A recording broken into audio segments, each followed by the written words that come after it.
Hi, my name is Marquessa Brown.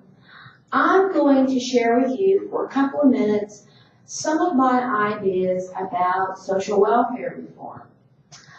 I think I'll start with giving you a little bit of background about why the United States has felt that we had a need for welfare reform.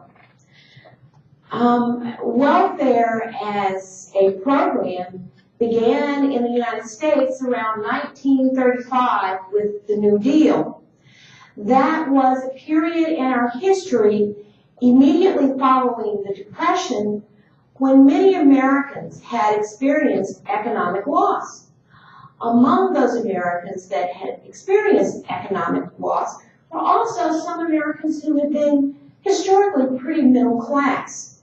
And the country felt that there was a need to help primarily middle-class people, but also some poorer people who had experienced loss and deprivation following the Depression.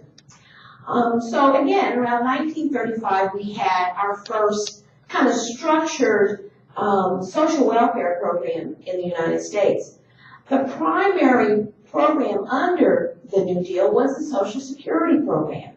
And that was the first time that we had retirement for older people, and we eventually worked disability into that program. We had our first child welfare programs, and with the early child welfare programs, the focus was primarily on children, not the family in its entirety.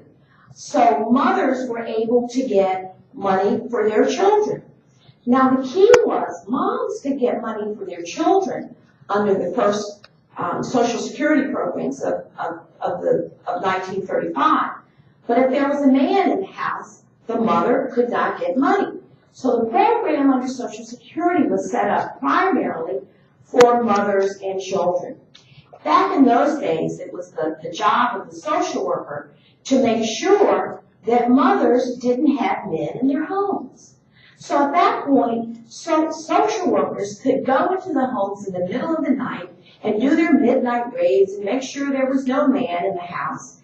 They would also check to see what kind of material goods women had, because Social Security wanted you to be poor.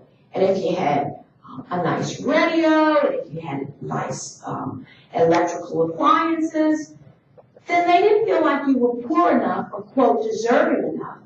And so they could take you off of what was known as welfare.